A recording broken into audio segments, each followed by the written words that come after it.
नमस्कार साथियों, सभी को राम राम, सभी को राधे राधे।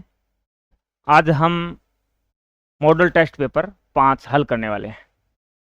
4 इससे पहले कर लिए हैं, लेकिन साथियों एक ध्यान रखना है, आपको पहले ईमानदारी के साथ पेपर हल करना है, फिर इस वीडियो को देखना है, फिर आपको फ़ायदा होगा। कहीं ना कहीं आपको इन शब्दों से फ़ायदा ज़रूर मिलेगा। अब कई साथी आते हैं, इजी बेस रख दिया, तो फिर पिछेतर तो कौन कर थे, तो भ्रमित करेगा। भ्रमित कौन होनो अपन ओ मार पर कि तो के हिसाब आप पकड़ ला रहा कि तो टाइम लेने ला रहा, तो एक बैलेंस में रखे गए हैं। और जो फर्स्ट पेपर आगे देखोगा क्वेश्चन उसी हिसाब से उठाए गए हैं, जैसे पॉलिटिकल की क्वेश्चन आए हैं। अब पिछली बार हमारे वाली में आया था कि टोटल कितने सांसद है, अब किसी ने 25 किसी ने 10 कर दिए। अब कितना सरल क्वेश्चन, कॉमन सेंस आधारित सवाल है। तो इस तरह से आपको अपनी तैयारी पर विश्वास रखते हुए, अब बहुत सारे लोग आएंगे सोशल मीडिया पे नेगेटिव कमेंट करने के लिए, ये वो, तो उनकी ज़्यादा नहीं सुननी है। आपको अपनी तैयारी पे, आपको कौन कहता है अपना जो मैटर पढ़ रखा है उसको रिवाइज करो ना। भी जिसको लगता है इजी है तो वो अपना मैटर रिवाइज करे।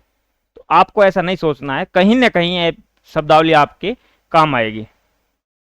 हूबहू तो प्रश्न नहीं आ सकते, लेकिन आपको ये शब्दावली काफ़ी हेल्प होगी समझने में कि ये गलती अपन से हो रही थी, इस शब्द का ये समझ रहे थे। ठीक है, उस हिसाब से हर चीज़ को पॉजिटिव ले।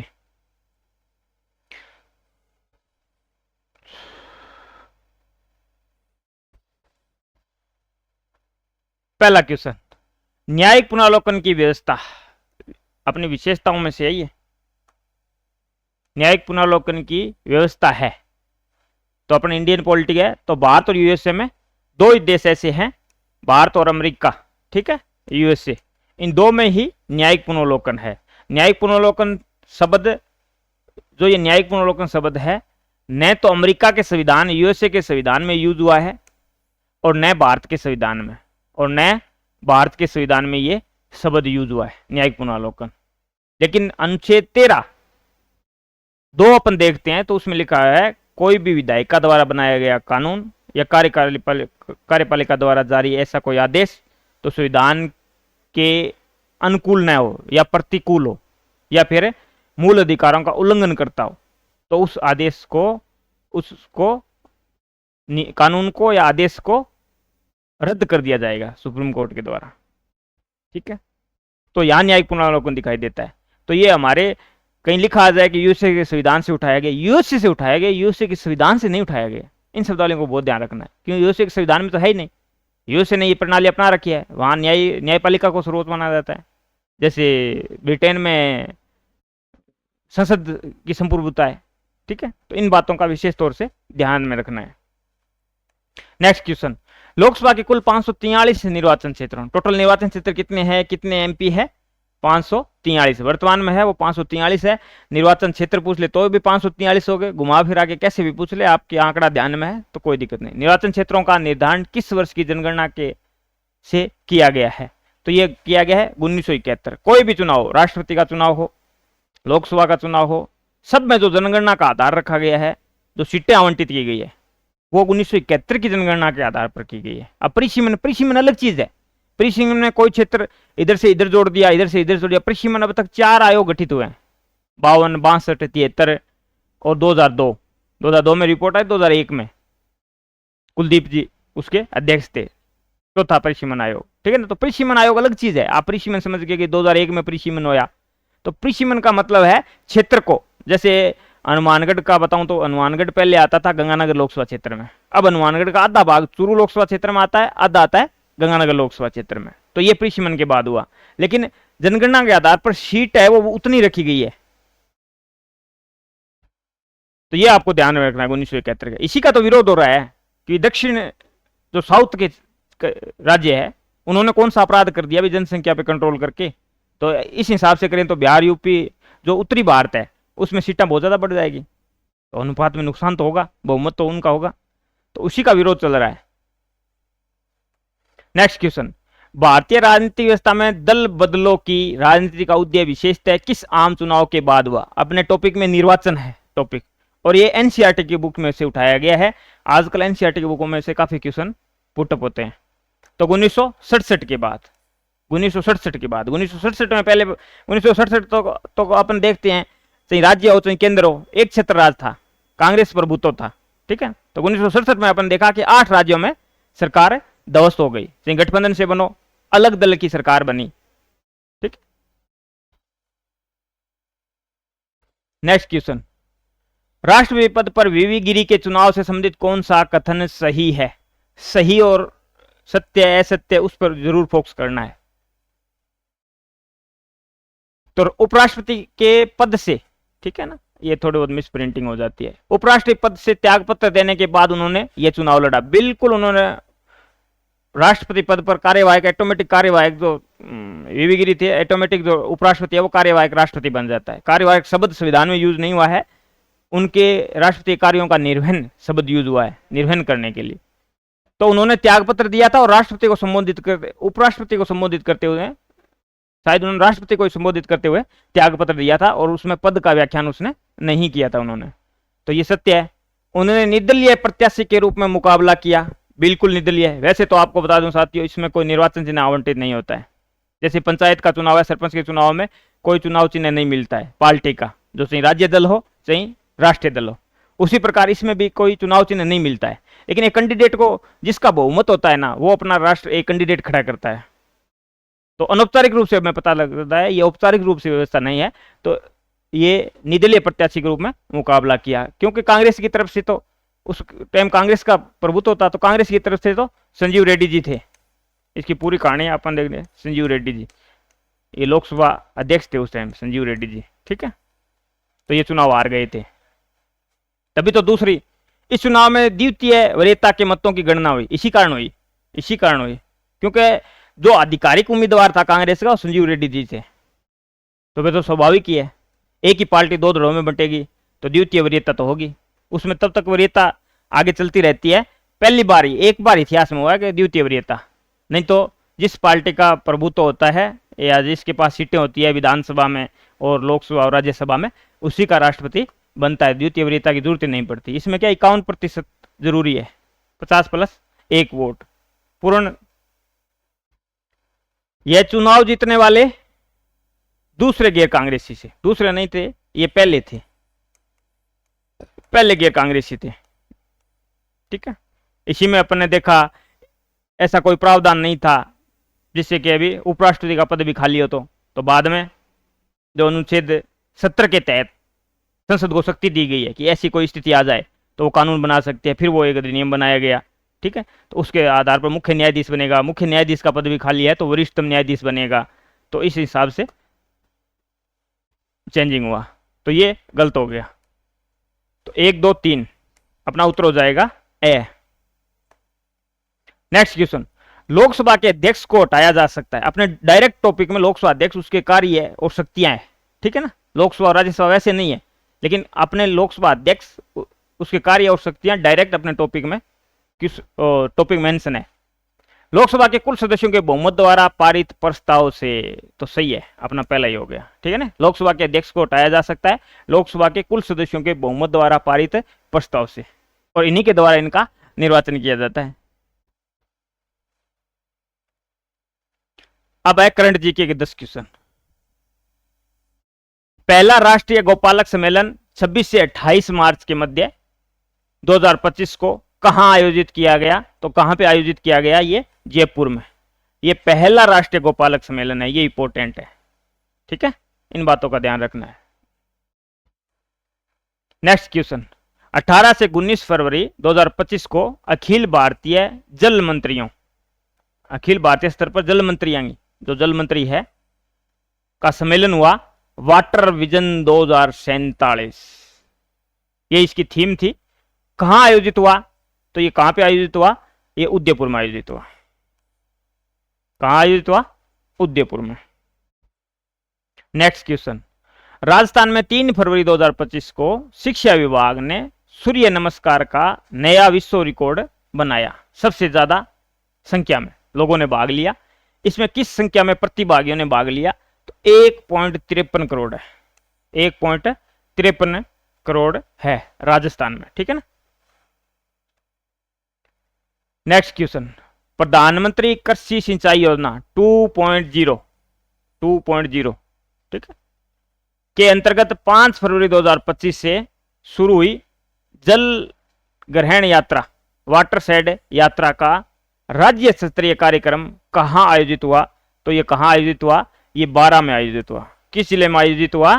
प्रधानमंत्री कृषि सिंचाई योजना 2.0 के अंतर्गत 5 फरवरी 2025 से शुरू हुई जल ग्रहण यात्रा वाटरशेड यात्रा का राज्य स्तरीय कार्यक्रम है, वो कहां आयोजित हुआ? तो ये 12 जिले में।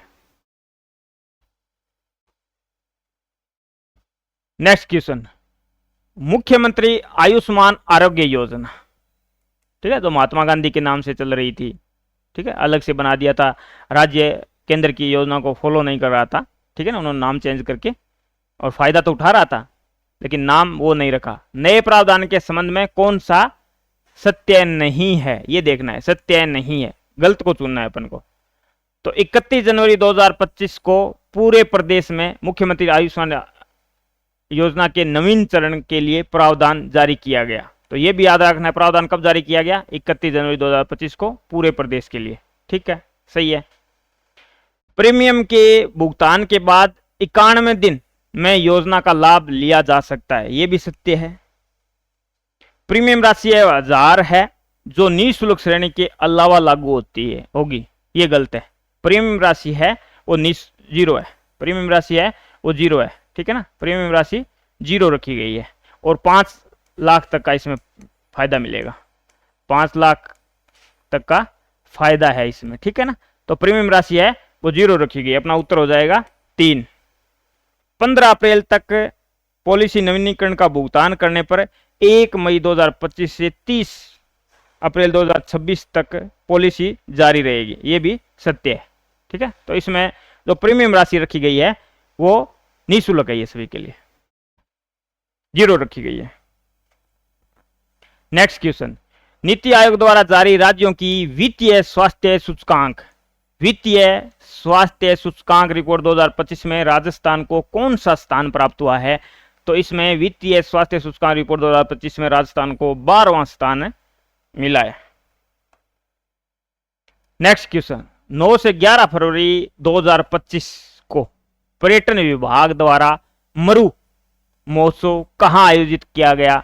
तो ये तो अपने इतिहास वगैरह उसमें भी पढ़ते हैं सारणी, मरु महोत्सव कहाँ है, थार महोत्सव बाड़मेर में है, मरु महोत्सव जैसलमेर में है, तो अलग अलग वो महोत्सव दिए हुए हैं, उनके आधार पर भी अपन कर सकते हैं। वैसे ये चीज नहीं दी है तो अपन को बताया मरु महोत्सव जैसलमेर में ही होगा और हमेशा ही होता है, ठीक है, तो उस आधार पर भी अपन क्वेश्चन सही कर सकते हैं। अगर वो देखे हुए हैं तो भी ये करंट का देख के अपन को घबराना नहीं है, अपन को देखना है, ठीक है, यही तो वो देखना चाहता है कि खुद पे कितना विश्वास है। तो जैसलमेर।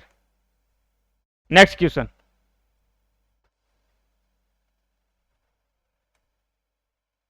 नेक्स्ट क्वेश्चन, 11 फरवरी 2025 को राजस्थान सरकार द्वारा इलेक्ट्रिक वाहनों को बढ़ावा देने के लिए इलेक्ट्रिक वाहन नीति 2022 के तहत कितनी राशि से ई व्हीकल प्रमोशन फंड गठित किया गया है?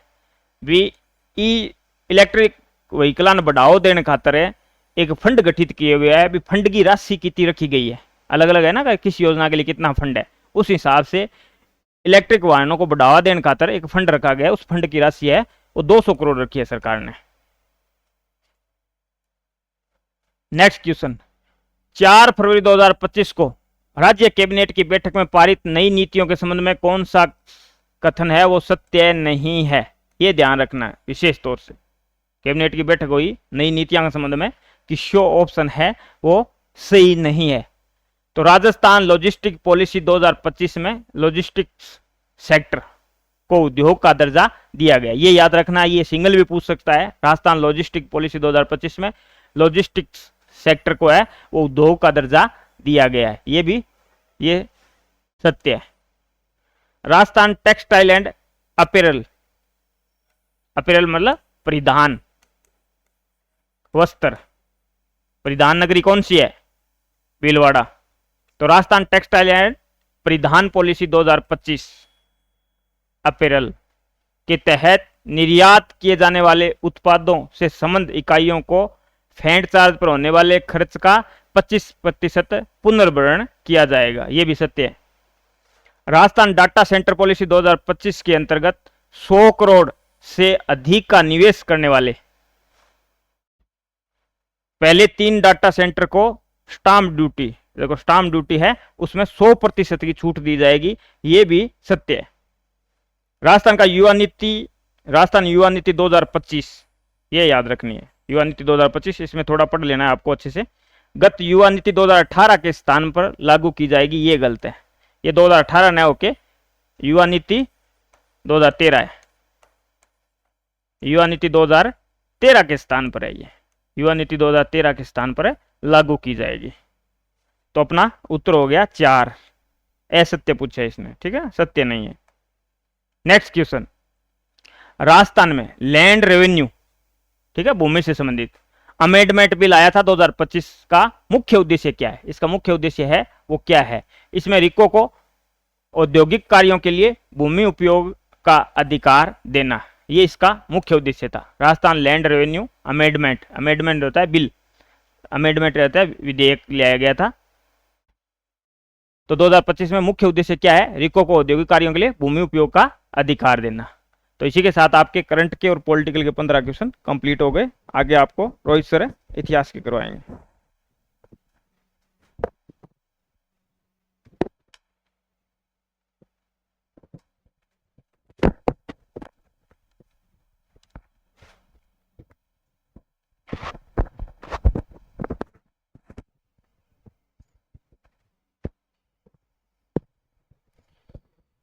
हाँ जी, सभी को नमस्कार।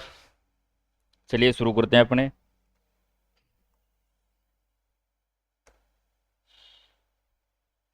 सबसे पहले है शिवालिक अभिलेख के अनुसार किस चौहान शासक ने गजनी के अमीर खुसरो शाह को परास्त किया था? पृथ्वीराज तृतीय, विग्रहराज चतुर्थ, अजयराज और अर्णोराज। ठीक है, ये जो शिवालिक अभिलेख है कहाँ पर लगा हुआ है? देखिए, शिवालिक अभिलेख 2 है, एक अशोक के समय का है जो कि हिमाचल प्रदेश के अंदर है, ठीक है, और ये जो शिवालिक अभिलेख है 1163 ईस्वी के आसपास दिल्ली के अंदर लगवाया गया था। किसके टाइम? विग्रहराज चतुर्थ के टाइम, ठीक है। इसके अंदर बताया गया है कि इन्होंने जो तुर्क आक्रांता थे उनको अटक तक भगा दिया था। बी नंबर ऑप्शन होगा इनका, विग्रहराज चतुर्थ, जिन्हें अपने कवि बांधव विसल देव के नाम से जानते हैं, बहुत ही प्रसिद्ध है। अजयराज, अर्णोराज, पृथ्वीराज चौहान, ये तीनों कौन सी शाखा से आती है? अजमेर की शाखा से। चलिए अगला है मत्स्य संघ को, ये याद रख लेना। शिवालिक अभिलेख कहां पर है? दिल्ली के अंदर, इसके अंदर बताया गया। अगला, मत्स्य संघ को वृहत राजस्थान का हिस्सा बनाने के लिए गठित की गई समिति थी। जो मत्स्य संघ था उसको वृहत राजस्थान का हिस्सा बनाने के लिए जो कमेटी गठित की गई थी वो पूछी गई है। हीरालाल शास्त्री समिति नहीं भी, पी सत्यनारायण राव समिति नहीं भी, मोहन सिंह मेहता समिति नहीं। जब अपने राजस्थान का एकीकरण पढ़ते हैं तो एक पी सत्यनारायण समिति अपने सामने आती है, जिसने क्या किया था? राजधानी को जयपुर स्थानांतरित करने की सिफारिश की थी। इसके अलावा जो हाई कोर्ट है, इन्होंने क्या सिफारिश की थी कि जो आपकी राजस्थान की राजधानी है वो क्या रहनी चाहिए? जयपुर, ठीक है। इसके अलावा जो जयपुर के अंदर खंडपीठ चल रही थी आपके हाई कोर्ट कहां जाना चाहिए? जोधपुर के अंदर। और राजस्व जो मंडल है आपका वो कहां जाना चाहिए? अजमेर के अंदर। इसके अलावा इस समिति के अंदर वी विश्वनाथ भी थे, मोहन सिंह नहीं है, डॉक्टर शंकर देव समिति, इनके अन्य ये तो थे इनके क्या? अध्यक्ष। ये जो शंकर देवराय समिति है ये तो थे अध्यक्ष। इनके अलावा एक थे आपके प्रभुदयाल और आर.के. सिदावा, ठीक है। 3 सदस्यों वाली ये कमेटी थी। इसके अंदर भी 3 सदस्य थे, वी विश्वनाथ और बी.के. गुहा, ठीक है। इसके अंदर भी 3 सदस्य थे। जो ये मत्स्य संघ था जिसके अंदर आपका अलवर, करौली, भरतपुर और धौलपुर थे, इनमें से अलवर और करौली तो सहमत थे राजस्थान में रहने के लिए, लेकिन भरतपुर और धौलपुर जो रियासतें थी वो उत्तर प्रदेश के अंदर शामिल होना चाहती थी। तो इस विवाद को सुलझाने के लिए शंकर देवराय समिति का गठन किया गया और इस समिति ने यह सुझाव दिया भी अपने क्या है? जनता की राय जानते हैं, जिनका बहुमत होगा अगर जनता चाहेगी भी हमें उत्तर प्रदेश में शामिल होना है तो उत्तर प्रदेश में शामिल कर दिया जाएगा, वरना क्या है इनको राजस्थान के अंदर रखा जाएगा। तो इस समिति के सिफारिश पर क्या है, मत्स्य संघ को 5वें चरण के अंदर वृहत राजस्थान का हिस्सा बनाया गया। ठीक है, तो डी नंबर ऑप्शन हो जाएगा हमारा। अगला देखिए, लाडली दास निम्न में से किस चित्रकला शैली का चित्रकार था? चित्रकला में से पूछा गया है आपका, लाडली दास जो कि चित्रकार है किस चित्रकला से है, मतलब कौन से घराने से है, किशनगढ़ से है, जैसलमेर से है, बूंदी से है या फिर अलवर से है। तो आपको ध्यान में रखना है, जब भी नाम आए लाडली दास, नानक राम, मूलराज, स्वाई राम, मोरध्वज, निहाल चंद, ये सभी के सभी कौन से कहां से है, किशनगढ़ चित्रकला शैली से है। और इसका जो प्रारंभ जो है किशन सिंह के टाइम हुआ, लेकिन सर्वाधिक प्रसिद्धि जो आपकी किशनगढ़ चित्रकला शैली है वो प्रारंभ हुई राजा किशन सिंह के टाइम, लेकिन सर्वाधिक जो प्रसिद्ध हुई वो सावंत सिंह, जिन्हें अपने नागरीदास के नाम से भी जानते हैं। ये इसका क्या है, स्वर्ण युग माना जाता है, इनके टाइम ये प्रसिद्ध हुई। यहां पर मोरध्वज, निहाल चंद, इन्होंने बनी ठनी प्रसिद्ध चित्र बनाया जिसे भारत की मोनालिसा भी कहा जाता है, जिस पर भारत सरकार ने क्या है, डाक टिकट भी जारी किया है। यहां पर क्या है, राधा कृष्ण के चित्र बनाए जाते हैं, यानी वल्लभ संप्रदाय का प्रभाव है इस चित्रकला शैली के अंदर। क्या है, वल्लभ संप्रदाय का क्या है, प्रभाव देखने को मिलता है। आपका लाडली दास हो गया, इसके अलावा नानक राम, मोरध्वज, निहाल चंद हो गए, स्वाई राम,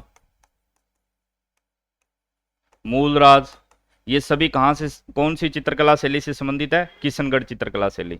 सभी बातें ध्यान में रखनी है। प्रारंभ किशन सिंह के टाइम, वल्लभ संप्रदाय का प्रभाव, सावंत सिंह के जिसको अपने नागरीदास के नाम से जानते हैं स्वर्णयुग माना जाता है, मोरध्वज, निहाल चंद है, इन्होंने बनी ठनी का चित्र बनाया जिसे भारत की मोनालिसा भी अपने बोलते हैं, और इसके ऊपर भारत सरकार ने डाक टिकट भी जारी किया है। और ये लाडली दास है, ये लघु चित्रकला के लिए प्रसिद्ध है। और ये जो आपकी किशनगढ़ वाली चित्रकला है ये कागजी शैली भी बोला जाता है इसको, तो ये हो जाएगा अपना 1 नंबर, ये बाकी नहीं है अभी। जो चित्रकार है, प्रमुख चित्रकार जैसे साहिबुद्दीन मनोहर हो गए आपके मेवाड़ शैली से, साहिब राम हो गए आपके जयपुर से, ऐसे पूछे जाते हैं, याद रखना। अगला है, बजटी नामक आभूषण शरीर के किस भाग में धारण किया जाता है, नाक में, गले में, दांत में या फिर कान के अंदर। जो आपका बजटी आभूषण है कहां पर धारण किया जाता है, गले के अंदर धारण किया जाता है, बी नंबर। दांत के अंदर प्रमुख याद रखना चाहो तो एक आपका चूंप, रखन, धांस। गले के अंदर आपका जैसे तिमणिया बहुत बार पूछा जाता है, तिमणिया हो गया, गलपटिया हो गया, हंसली हो गया, ठीक है, कंठेश्वरी हो गया, पोत हो गया, ये सभी गले के आभूषण हैं। नाक का याद रखना चाहो, चौंप हो गया, नथ हो गया। देखिए चौंप तो है दांत का, चौंप आपके नाक का आभूषण है। इसी प्रकार से कांटा हो गया, बारी, बेसरी। कान के याद रखना चाहो तो कान के जैसे आपका उगनिया, जेला, लटकन, पीपल पत्रा, ये याद करने पड़ेंगे भी, ठीक है। तो जो प्रमुख है याद कर लेना। हमसे पूछा गया बजटी, बजटी कहां पहना जाता है, गले के अंदर, बी नंबर ऑप्शन। अगला है, 1857 की क्रांति में शिवनाथ सिंह ने भूमिका निभाई थी, वह निम्नलिखित में से कौन सा था, यानी कौन से ठिकाने से थे, गुल्लर से थे, कुठारिया से थे, सुलुम्बर से थे या फिर असोप से थे। ये जो 1857 की क्रांति हुई आप सभी जानते हो, इसके अंदर जो ये जो शिवनाथ सिंह जी है जो अपने चेलावास और बिथोड़ा का युद्ध पढ़ते हैं, इसके अंदर इनकी महत्वपूर्ण भूमिका रही थी। बिथोड़ा का युद्ध भी ठाकुर कुशाल सिंह चंपावत के नेतृत्व में इन्होंने जीता। फिर आपका जो चेलावास का युद्ध हुआ 18 सितंबर 1857, इस युद्ध को भी जीता। इसके बाद क्या है, जो जितने भी यहाँ से क्रांतिकारी थे वो शिवनाथ जी इनके नेतृत्व में क्या है, दिल्ली की ओर कूच कर गए थे। तो इन्होंने क्या है, चेलावास युद्ध जीतने के बाद चेलावास युद्ध जीतने के बाद किस ओर कूच किया? दिल्ली की ओर कूच किया। इन्हीं के नेतृत्व में गए थे, लेकिन रास्ते के अंदर क्या है, नारलोन के पास अंग्रेज इनको क्या है, हरा देते हैं। नारलोन के पास क्या है, ये अपना क्या है, हारने के कारण आत्मसमर्पण कर देते हैं। याद रखना भी। कौन से ठिकाने से आते हैं ये? आसोप ठिकाने से आते हैं। ये शिवनाथ सिंह जी है, आसोप ठिकाने से है। और अपने जब क्रांति पढ़ते हैं तो मैंने आपको बताया भी है, इस क्रांति के अंदर विवाद के अंदर जब कर्नल होम्स ऊपर से बड़ी सेना लेकर आता है, तो जो आपके ठाकुर कुशाल सिंह चंपावत है वो मेवाड़ के अंदर शरण लेते हैं कोठारिया के रावत जोत सिंह के यहाँ। तो कोठारिया के कौन थे? रावत जोत सिंह है। और शिवनाथ जी का संबंध कौन से ठिकाने से है? आसोप के ठिकाने से है। तो हमारा उत्तर हो जाएगा डी नंबर। इनके पास क्या है, वो शरण लेने जाते हैं मेवाड़ के अंदर। अगला है, राजस्थान के निम्नलिखित शासकों में से किसे 1576 में चंद्रसेन के दमन हेतु मुगल सेना के साथ भेजा गया? चंद्रसेन 1562 में शासक बने। 1562 से लेकर 1581 तक इनका टाइम पीरियड रहा। और मैं आपको बता चुका हूं, जब अकबर ने यहाँ पर दरबार लगाया, क्योंकि ये छोटे पुत्र होने के कारण इनके भाई इनसे नाराज हो गए और सभी ने क्या है, अकबर की अधीनता स्वीकार कर ली। तो इनको क्या है, जोधपुर छोड़ना पड़ा। अकबर ने इनके पीछे सेना लगा दी थी। ठीक है। और चंद्रसेन, अब हमसे पूछा गया 1576 ईस्वी में चंद्रसेन के दमन के लिए किसको भेजा गया था? तो क्या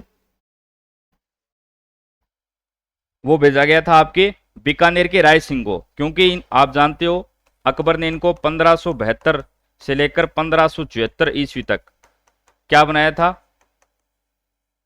जोधपुर का सूबेदार भी नियुक्त किया था। और जब 1581 के अंदर इनकी मृत्यु हो जाती है, तो 1581 से लेकर 83 तक 2 वर्ष तक क्या है, खालसा घोषित किया जाता है जोधपुर को। बाद में मोटा राजा उदय सिंह को अगला राजा बनाया जाता है। ठीक है। तो किसको पीछे लगाया था चंद्रसेन के?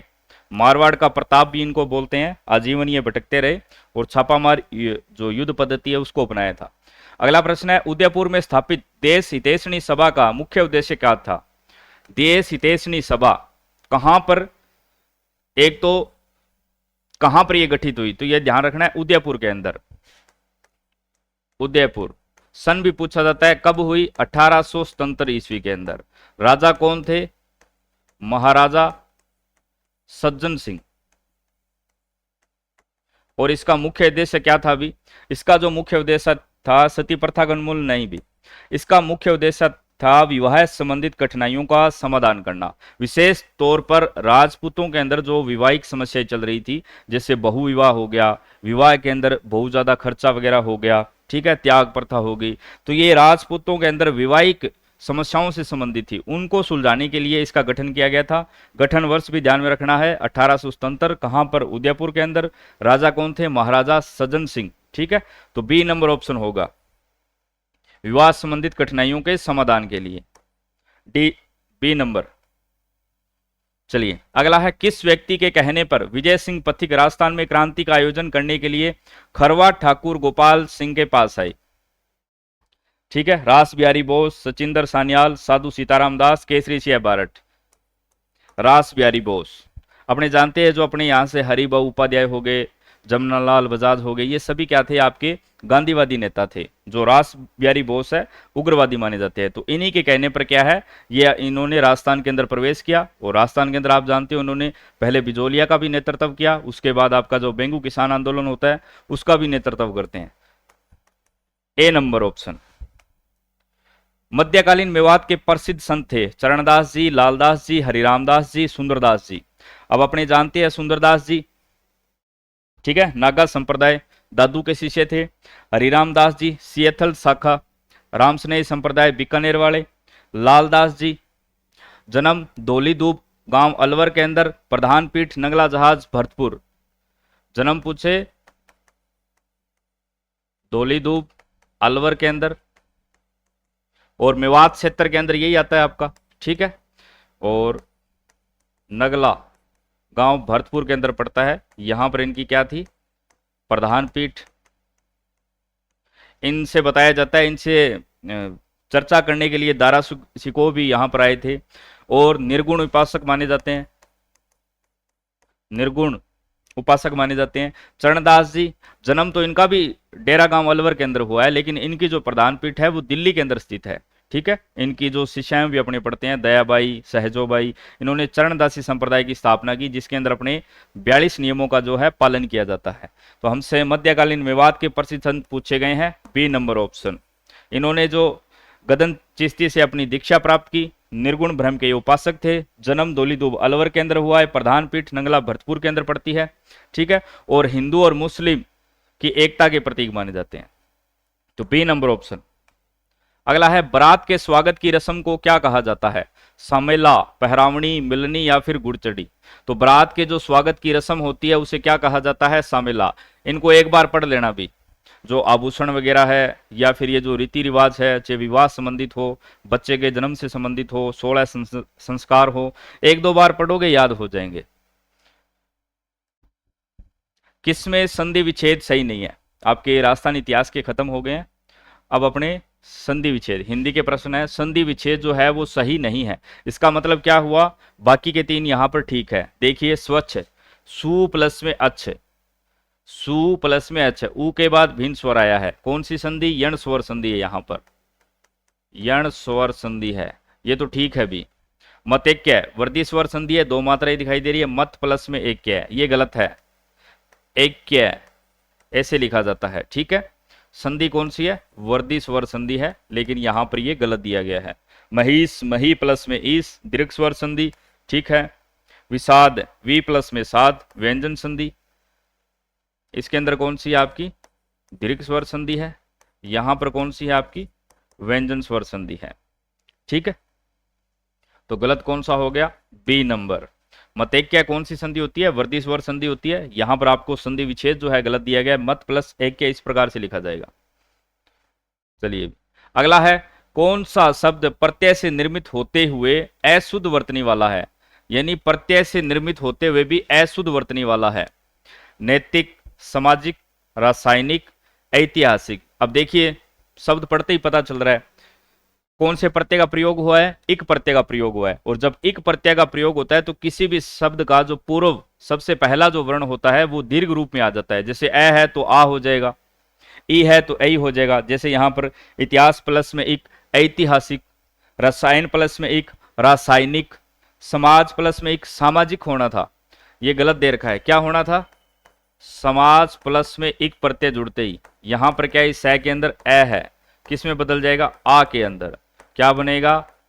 सामाजिक। नीति प्लस में एक, नैतिक, ठीक है।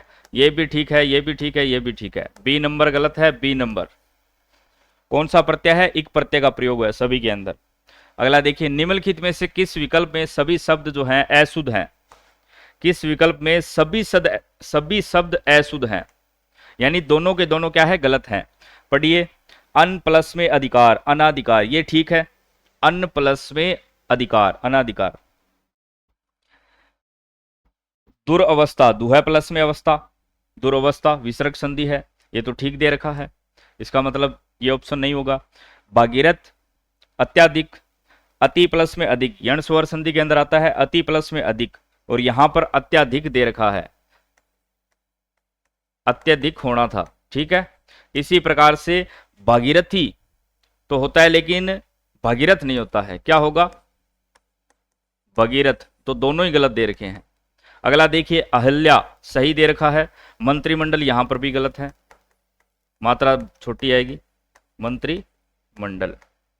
फिर है कुमुदनी और वापस, वापस ठीक दे रखा है, ये कुमुदनी गलत दे रखा है, कुमुदिनी होगा, ठीक है। तो ये ठीक है, इसके अंदर ये ठीक है, तो दोनों गलत किसके अंदर है? बी नंबर ऑप्शन, ये लीजिए, क्योंकि हमें छांटना था सभी शब्द जो है अशुद्ध हैं, इनके अंदर एक एक शुद्ध दे रखे हैं। चलिए अगला देखिए, निम्नलिखित में से कौन सा विकल्प जो है सुमेलित नहीं है? परिभाषिक शब्दावली में से पूछा गया है। एबिलिटी, योग्यता, बिल्कुल ठीक है। अबेंडन, परित्याग, बिल्कुल ठीक है। एक्यूज, एक्यूज माने कारक नहीं होता, एक्यूज माने किसी पर दोष लगाना, आरोप, ठीक है, ये गलत दे रखा है। एक्यूज का मतलब क्या होता है? किसी पर आरोप लगाना।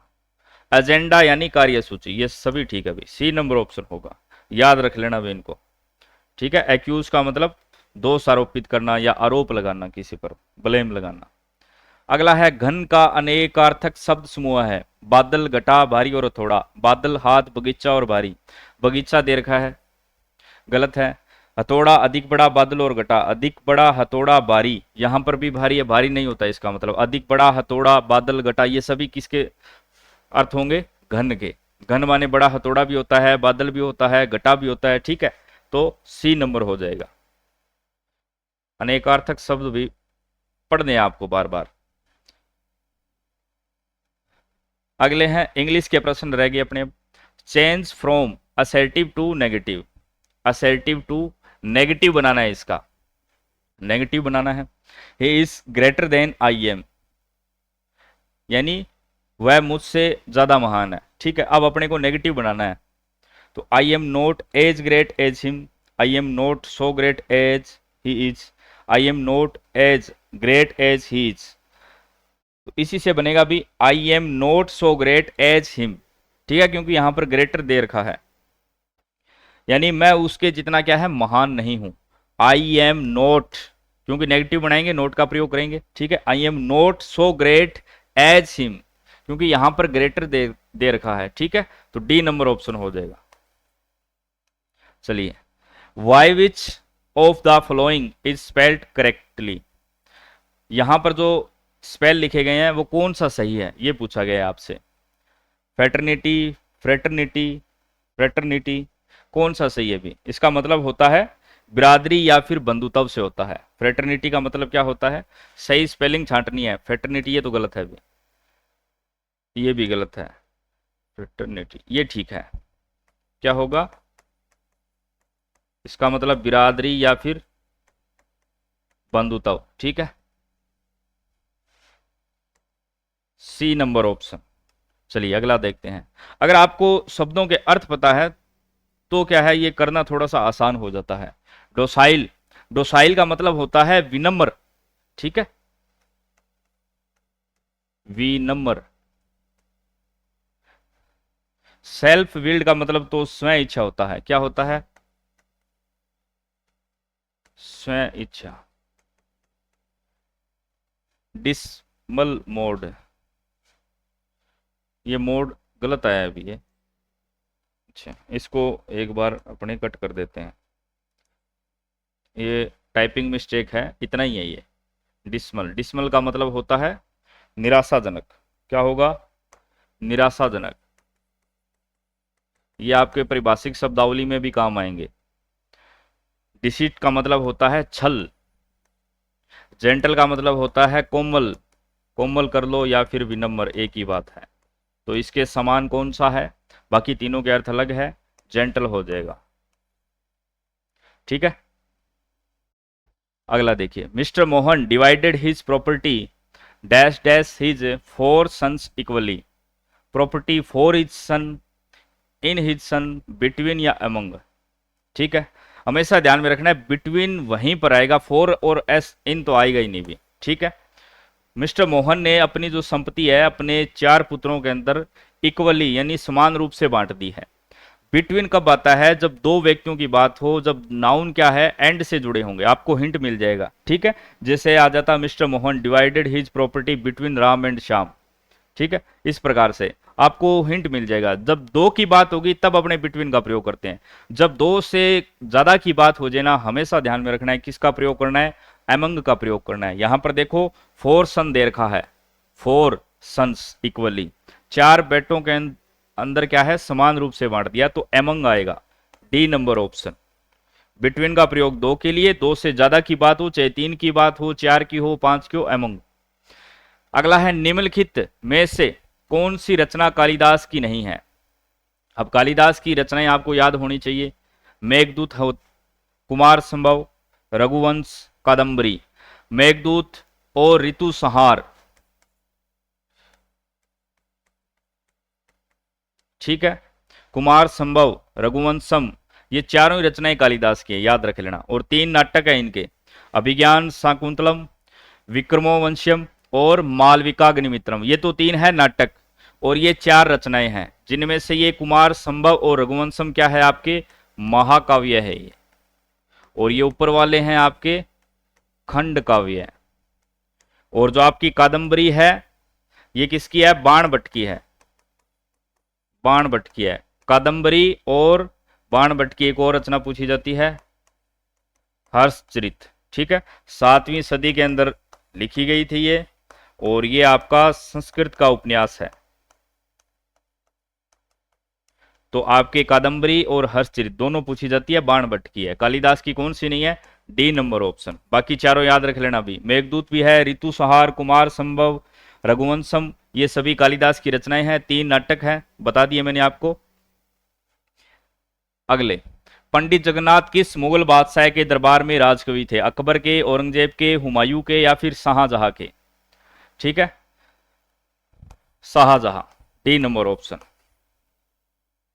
चलिए, अधोलिखित में से कौन सा स्थान या विद्रोही नेता युगम सही सुमेलित नहीं है? ये क्रांति जो 1857 का स्वतंत्रता संग्राम है उसी में से पूछा गया है। इलाहाबाद, लियाकत अली। कानपुर के अंदर अपने जानते हैं नाना साहब थे। ठीक है, और उनके सेनापति कौन थे आपके? तांत्या टोपे। बेगम हजरत महल कहाँ से थी? लखनऊ से। तो ये गलत दे रखा है भी।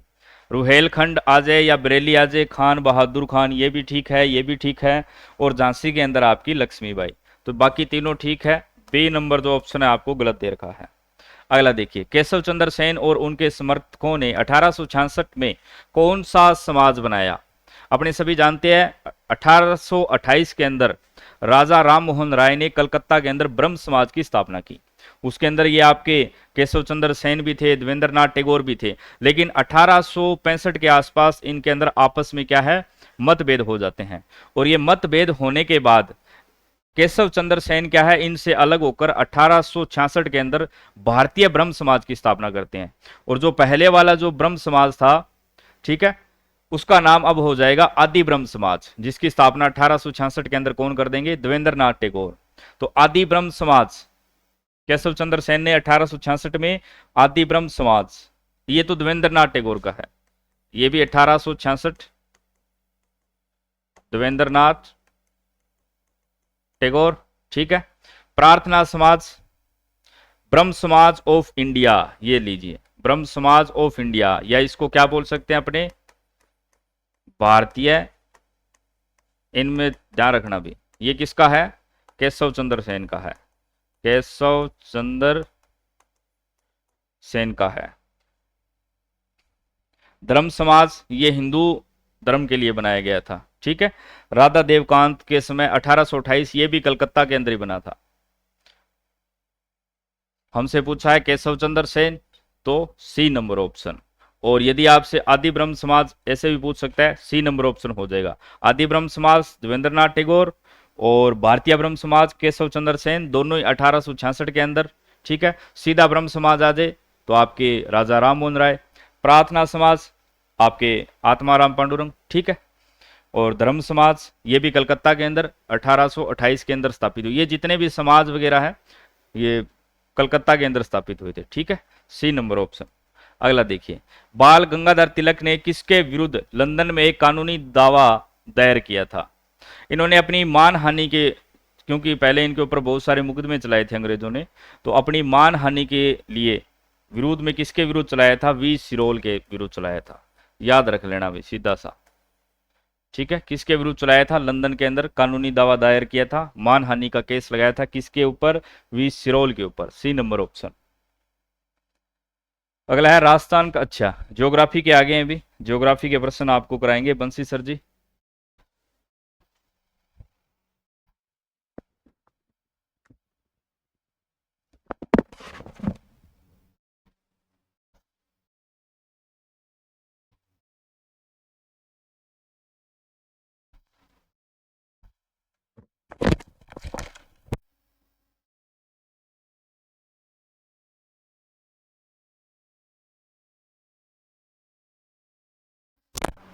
हाँ जी, नमस्कार भी सभी को, राधे राधे, जय श्री कृष्णा, स्वागत है भी। अपना मॉडल पेपर चल रहा है 5 नंबर वाला। ठीक है, और इसके अंदर जो अपने ज्योग्राफी के क्वेश्चन हैं उनको हम कवर करेंगे इस क्लास के अंदर। तो सबसे पहला क्वेश्चन है, राजस्थान का देशांतरीय विस्तार है 69 डिग्री 30 मिनट पूर्वी देशांतर से 78 डिग्री 17 मिनट पूर्वी देशांतर। दूसरा जो है अपना 69 डिग्री 30 मिनट पूर्वी देशांतर से 78 डिग्री 17 मिनट पश्चिमी जो देशांतर की बात हो रही है यहाँ पे, ये क्या है, यहाँ पे देशांतर है, सारे के सारे देशांतर हैं, ठीक है। अब हमें ध्यान रखना है, हमसे चाहे अक्षांश वाला पूछे, चाहे हमसे अक्षांश वाला पूछे, चाहे देशांतर वाला पूछे, तो अक्षांश वाला हमेशा, अगर हमसे अक्षांश वाला पूछे, अक्षांश वाला, तो वो हमेशा उत्तर से उत्तर चलेगा, उत्तर से उत्तर चलेगा, ध्यान रखें, उत्तर से उत्तर। और हमसे पूछ लिया जाए देशांतर, देशांतर, तो देशांतर है पूर्व से पूर्व के मध्य चलेगा, पूर्व से पूर्व चलेगा, क्योंकि जो राजस्थान है उत्तर पूर्वी गोलार्ध के अंदर स्थित है, ठीक है, इस वजह से। तो यहाँ पे जो 69 डिग्री 30 मिनट पूर्वी देशांतर से हैं, 78 डिग्री 17 मिनट पूर्वी देशांतर, ये एकदम राइट आंसर है, 1 नंबर इसका राइट है। बाकी में देखो इसमें पूर्वी पश्चिमी दे रखा है, नहीं पश्चिमी नहीं होगा, पश्चिमी पूर्वी, जी नहीं, पूर्वी तो होगा पर पश्चिमी नहीं होगा, पश्चिमी पश्चिमी ये भी नहीं होगा, सीधा पूर्वी पूर्वी, पूर्वी पूर्वी, ध्यान रखिए, सीधा ही हो रहा है ये तो क्वेश्चन। अगला क्वेश्चन है, राजस्थान में कौन सी नदियां जो अपना जल अरब सागर की ओर ले जाती हैं, अरब सागर की ओर ले जाने वाली जो नदियां हैं उनकी बात करें अगर हम, तो ये जो नदियों का समूह दे रखा है अपने को, उनमें अगर देखें तो बनास नदी है, सोम नदी है, साबरमती है, इनमें बात की जाए तो सबसे पहले जो बनास नदी है ना, बनास नदी है, ये चंबल की सहायक, चंबल की सहायक है, और चंबल है वो बनास जो सॉरी बंगाल की खाड़ी का हिस्सा है, बंगाल की खाड़ी का हिस्सा है, बंगाल की खाड़ी का। हमसे पूछा है किसका, अरब सागर का, तो ये तो गलत हो गया, मतलब ये पूरा का पूरा गलत हो गया। इसी प्रकार घग्गर, घग्गर की बात करें तो घग्गर है अपनी आंतरिक अपवाह क्षेत्र की है। हमें पता है कि राजस्थान के अंदर 3 प्रकार का अपवाह पाया जाता है, कौन कौन सा, एक तो अरब सागरीय अपवाह है, अरब सागर है, एक बंगाल की खाड़ी है, एक बंगाल की खाड़ी अपवाह तंत्र है, एक आंतरिक अपवाह है, एक है आंतरिक अपवाह है, पहला दूसरा तीसरा, 3 प्रकार का अपवाह राजस्थान के अंदर पाया जाता है, जिसमें अरब सागरीय, बंगाल की खाड़ी, आंतरिक अपवाह है। जिसमें से हमें इस क्वेश्चन में पूछा है वो पूछा है अरब सागर का, अरब सागर का, बंगाल की, बनास नहीं है, बनास चंबल की सहायक है, चंबल आगे यमुना में डालती है, यमुना आगे जो गंगा में, गंगा जो है बंगाल की खाड़ी का भाग है। घग्गर है वो आंतरिक अपवाह है, लूनी, लूनी, सोम, साबरमती, ये सारी की सारी है अरब सागरीय नदियां है, अरब सागर में जल डालती है ये, ठीक है। तो यहां पे घग्गर तो नहीं होगा आंतरिक, तो ये भी गलत हो जाएगा। माही, लूनी, ये दोनों तो अरब सागर की हैं, अरब सागर की है, ये भी अरब सागर की है, पर यहाँ पे चंबल दे रखा है, चंबल कहाँ की है, किसकी है, किसका भाग है, बंगाल की खाड़ी का है, बंगाल की खाड़ी का है, तो यहां पर ये भी गलत हो गया। अब माही, लूनी, सोम, साबरमती, ये जो नदियां हैं ना, ये तीनों की तीनों सॉरी चारों की चारों जो नदियां हैं, चारों की चारों जो नदियां हैं वो अपनी सह इसके अंदर राइट हैं, चारों की चारों हैं अरब सागर की है, ये अरब सागर अपवाह तंत्र का हिस्सा है, ध्यान रखें। नेक्स्ट क्वेश्चन है अगला, काजरी का पूरा नाम, काजरी का पूरा नाम, बात करें ये काजरी है क्या, काजरी है 1959 के अंदर इसकी स्थापना की गई, ठीक है। ये मरुस्थलीय क्षेत्र के अंदर काम करती है। इसका मुख्यालय आपसे पूछ लिया जाए, मुख्यालय आपसे पूछ लिया जाए तो मुख्यालय है इसका जोधपुर के अंदर है, जोधपुर के अंदर है। इसका जो है पूरा नाम पूछा जाता है तो इसका पूरा नाम है central arid zone research institute, central arid zone research institute, ठीक है, ये इसका पूरा नाम है, केंद्रीय शुष्क जो है रिसर्च इंस्टीट्यूट। अगला, वर्ष 2011 में राजस्थान में नगरीय जनसंख्या, नगरीय जनसंख्या। अब यहां पे नगरीय और ग्रामीण, यहां से क्वेश्चन बार बार अपने एग्जाम में पुटअप होते हैं, तो दोनों ही आपको याद रखना है। थोड़ा सा कॉमन सेंस यहां पे ये लगाना है कि जो ग्रामीण क्षेत्र है ना राजस्थान का, वहां पे ज्यादा लोग निवास करते हैं, जनसंख्या ज्यादा है, तो यहां पे वैसे तो है ही नहीं, अगर एक साइड में ग्रामीण दिया हुआ हो, एक साइड में जो है नगरीय दिया हुआ हो, तो उसमें ये भी पूछा गया है, नगरीय वाला एक साइड में नगरीय देके पूछा गया है, तो ये भी ध्यान रखिए। तो यहाँ पे तो ओनली हमें नगरीय दिया हुआ है, तो नगरीय जो जनसंख्या है वो नहीं है, ये भी नहीं है, ये भी नहीं है, ये है 24.9, 24.9 ये नगरीय है। बाकी 100 में से बची हुई, 100 में से बची हुई जो है 75.1% जो है वो है ग्रामीण क्षेत्र की है, ग्रामीण क्षेत्र की है, ये ध्यान रखें, ग्रामीण क्षेत्र की है, ठीक है। नेक्स्ट और लास्ट क्वेश्चन मॉडल पेपर 5 का, राजस्थान की सर्वप्रथम सीमेंट फैक्ट्री कब और कहां खोली गई? सीमेंट फैक्ट्री की बात कर रहा है, ये नॉर्मल सीमेंट फैक्ट्री की बात कर रहा है, सफेद सीमेंट की कहीं पर भी बात नहीं है यहाँ पे। तो नॉर्मल सीमेंट फैक्ट्री है एडवर्ड? नहीं। भोपाल सागर? नहीं, ये तो चीनी वाली है। ये भी नहीं है, ये कपड़े वाली है। लाखेरी 1915 के अंदर। जी हाँ, लाखेरी ये वही स्थान है। लाखेरी की बात करें, लाखेरी, लाखेरी ये बूंदी का है, बूंदी का है। और ये बूंदी के अंदर लाखेरी, जो कि 1915 के अंदर, 1915 के अंदर है, इसकी स्थापना की गई। 1915 में स्थापना है, 1917 से इसने उत्पादन शुरू किया, उत्पादन शुरू किया। और ये एक कंपनी थी, कौन? Click Nixon, click Nixon company के द्वारा, click Nixon company, Nixon company के द्वारा ये स्थापित की गई। क्लिक निक्सन कंपनी द्वारा स्थापित, क्लिक निक्सन कंपनी द्वारा स्थापित। ठीक है, ध्यान रखिए, क्लिक निक्सन कंपनी के द्वारा स्थापित है। तो ये थे अपने 5 ज्योग्राफी के क्वेश्चन। अब आपके हैं रीजनिंग, मैथ और स्टैटिक्स के क्वेश्चन। तो चलिए अगला क्वेश्चन जो है अपना 45 नंबर है, रीजनिंग का क्वेश्चन है, जिसके अंदर तोता, मैना, तितर व चमगादड़ के समूह में असंगत आपको बताना है। तो ये आ गया। तो अब आपको करवाएंगे, ये स्टैटिक्स वगैरह है, रीजनिंग वगैरह है, सुभाष सर। चलिए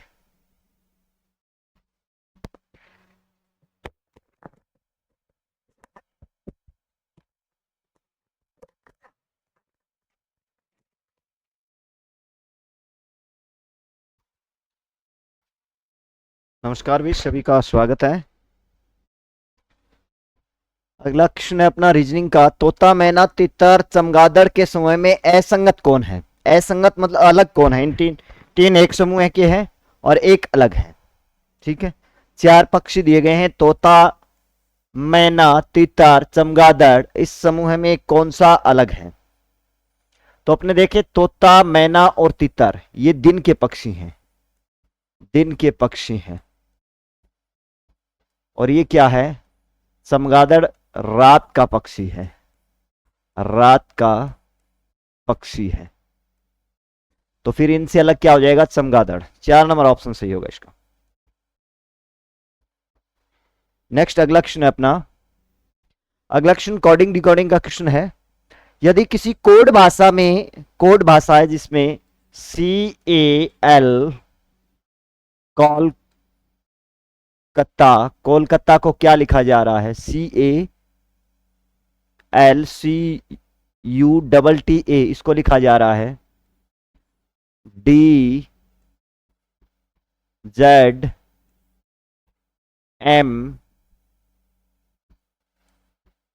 B V, फिर आगे T को लिखा है इसने S, फिर आगे वाले T को लिखा है U और A को लिखा है इसने Z। उसी कोड भाषा में अपने से पूछा है मद्रास का, MADRAS का पूछा है। अब देखिएगा, C है, उसको क्या लिखा है इसने? D लिखा है। C को क्या लिखा है? D।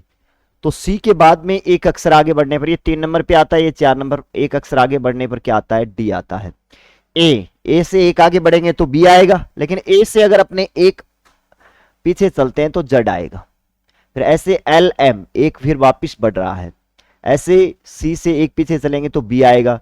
UV, एक आगे बढ़ गया, फिर क्या हो रहा है? TST, तो एक कम हो गया। TU, एक बढ़ गया। ठीक है, फिर ये वापस एक कम हो जाएगा। इसी तरीके से एक ये आगे बढ़ेगा, सॉरी, एक आगे बढ़ेगा, फिर ये एक क्या हो जाएगा? कम हो जाएगा। ये एक आगे बढ़ेगा, फिर ये एक कम हो जाएगा, ये इससे एक आगे बढ़ेगा और ये इससे कम हो जाएगा। तो M से आगे बढ़े तो N, और इससे पीछे चलेंगे तो Z, NZ। NZ के सारे ऑप्शन है, ये ऑप्शन है, ये तो कट हो गया बस। D से एक आगे बढ़े तो E, NZE, ये तीनों ही ऑप्शन है। R से एक पीछे चले RPQ, QR, अब Q इन दोनों में है, इसमें नहीं, ये कट हो गया।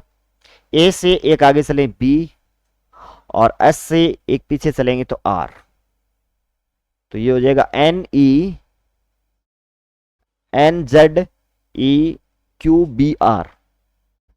NZEQBR। 3 नंबर ऑप्शन हो जाएगा इसका। तो इसका जो राइट आंसर होगा वो 3 नंबर ऑप्शन होगा।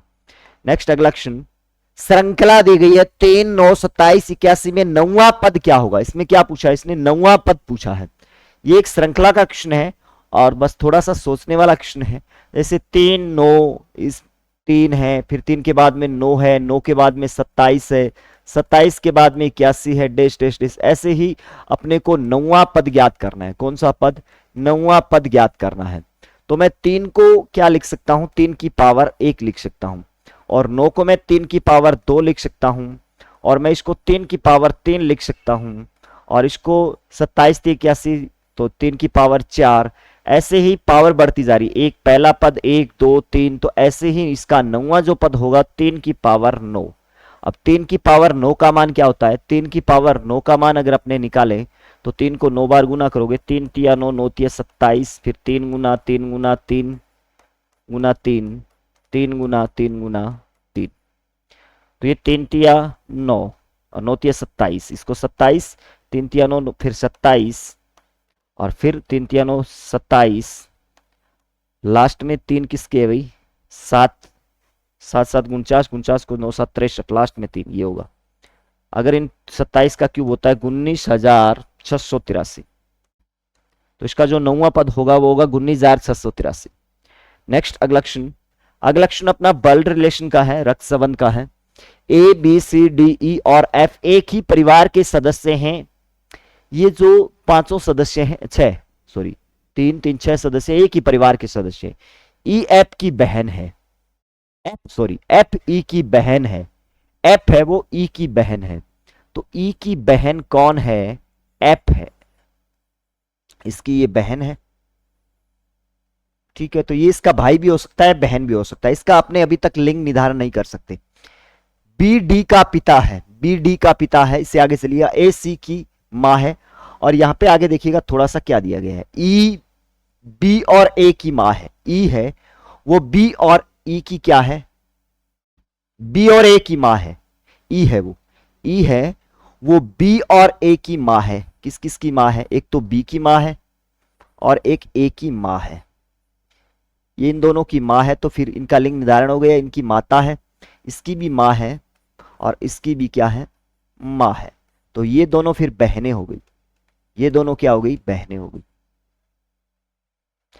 और बी डी का पिता है, बी है वो डी का पिता है, बी है वो किसका पिता है, डी का पिता है। तो फिर इनका भी लिंग निर्धारण हो गया, ये इसका पिता है और ये इसका क्या हो जाएगा, पुत्र।